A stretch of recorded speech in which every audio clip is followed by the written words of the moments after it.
Hello, welcome to Calculus. I'm Quillen, and today we are going to be continuing our discussion of limits. We have gotten to my favorite part of this unit, which is the properties of limits algebraically. There are six main rules that you need to know, and they are all quite natural.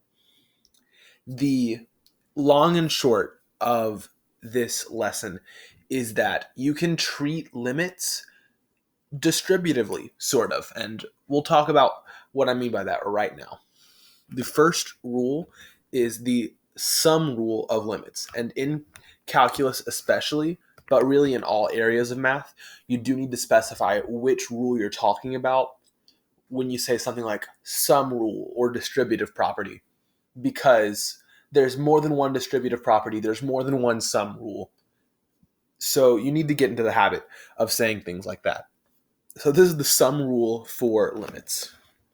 And basically what that says is, I'm going to zoom in so you can maybe declutter the screen a little bit, is the limit as x approaches c of f of x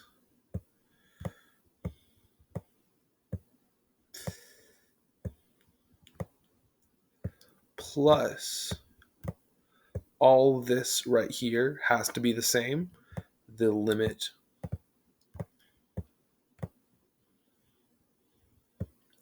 of, or this is really, you should be writing this first, as x approaches c of g of x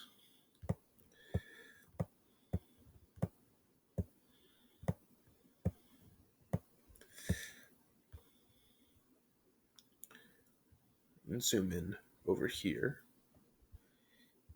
equals, all that equals the limit as x approaches c, and the c does have to be the same in all three parts of this,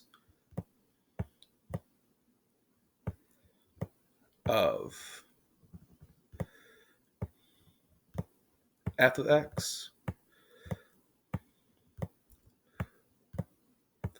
plus, let me make sure to close that bracket, plus g of x.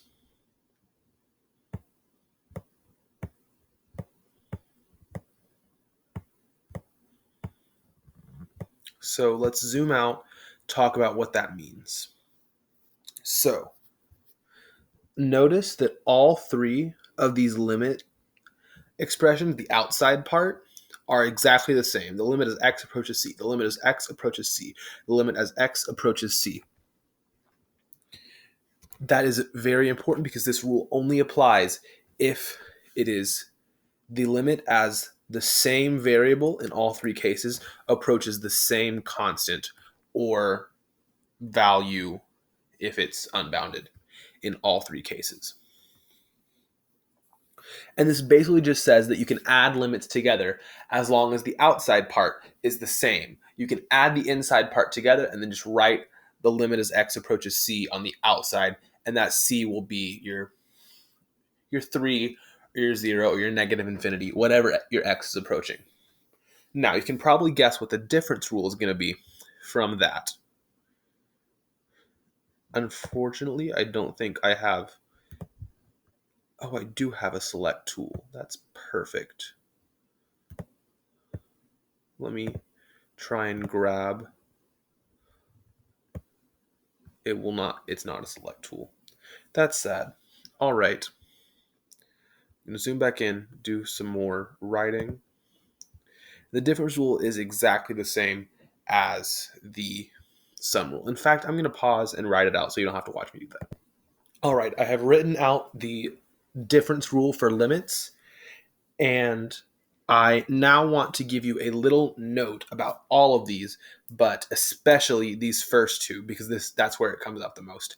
And that is that these are reversible, because think back to algebra, the transitive property of equivalency, where if a plus b equals c, then C equals A plus B, things like that. This means that you can break apart limits with addition and subtraction in them as well. Another thing is that these two rules together, you can think about them if it helps you draw a connection as the distributive rule of limits over addition. Now, that's not what it's actually called, and that's because that's not really what's happening. But when I was first learning calculus, thinking about it in that way helped me remember it. So, if that also helps you, there is a rule that can potentially aid you and ease you into your studies. Now, the constant multiple rule is my favorite of these because I like the word scalar, and this is really a scalar rule. So this will show up quite a lot, this sort of concept, as you go into linear algebra with your matrices. And the constant multiple rule is pretty simple. It states that k times the limit as... Ooh, I should have zoomed in a little further. K times the limit as x approaches c of f of x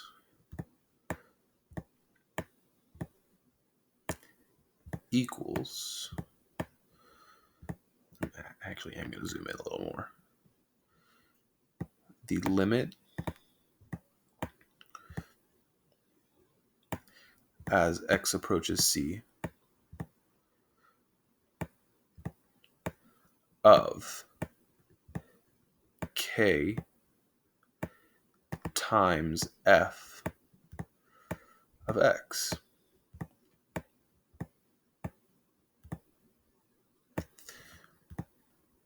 And what that means in words is that if you have a constant, because k does have to be a constant, if you have a constant being multiplied by a limit operation, you can sort of just push that multiple inside of the limit argument without changing the value, and then you can evaluate the limit after multiplying instead of evaluating the limit and then multiplying.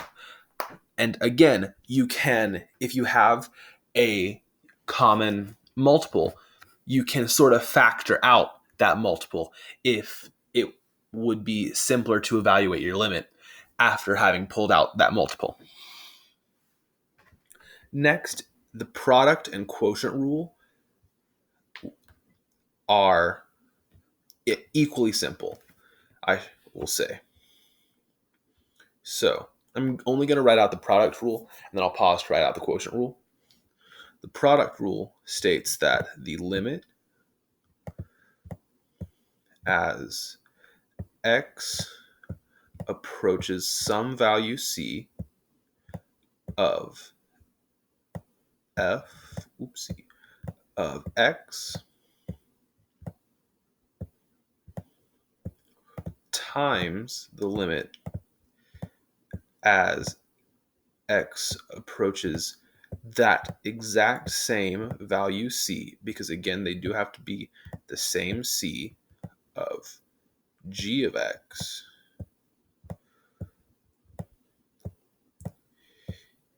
equals the limit as x approaches, again, that same value c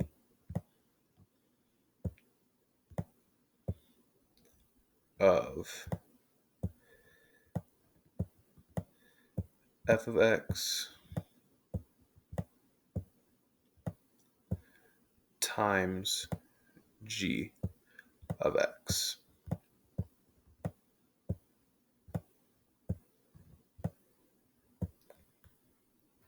All right, I'm going to pause and I'll come right back to talk about that. And I'm back. Let's talk about these two rules. So the product rule and the quotient rule are inverses of each other because, of course, multiplication and division are inverse operations. And this is like how the sum and difference rule are the distributive property of limits over sums. Again, not the actual name, because that's not actually what's happening, but that is a way to think about it. And the same is true for this.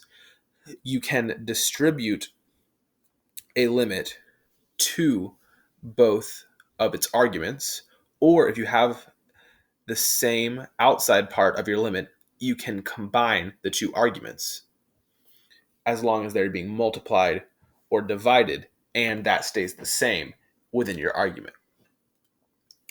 So, for example, if you have a really complicated limit up top and then a really complicated limit on the bottom in the denominator, but you notice that the arguments would simplify if they were combined, then you can combine them into one limit.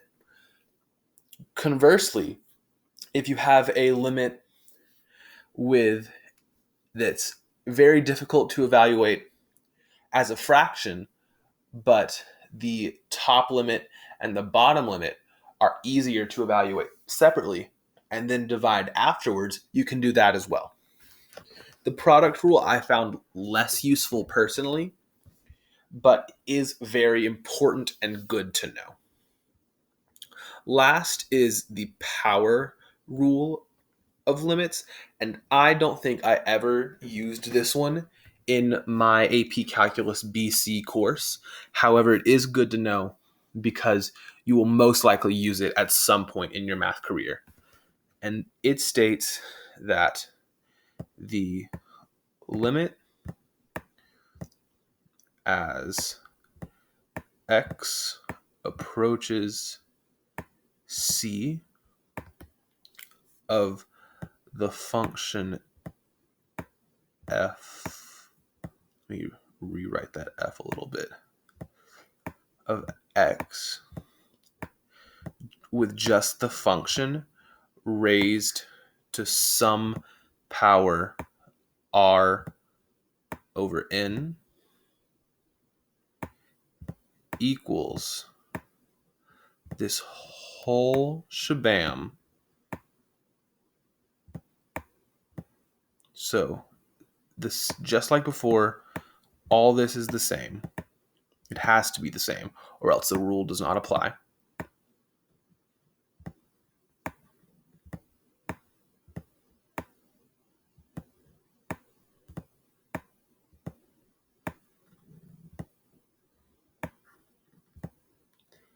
The whole thing raised to that power r over n. And what that means is that if you have an argument being raised to a power, then you can raise the whole expression to that power. Or if you have the whole expression being raised to a power, you can instead just raise the argument to that power, and then you can do it whichever is easiest for your evaluation. So if you think it would be easier to raise the argument to a power and then evaluate the limit, you can do that. Or if you think it would be easier to evaluate the limit and then raise the answer to that expression to your power, you can do that as well. They're both completely allowed due to this power rule of limits.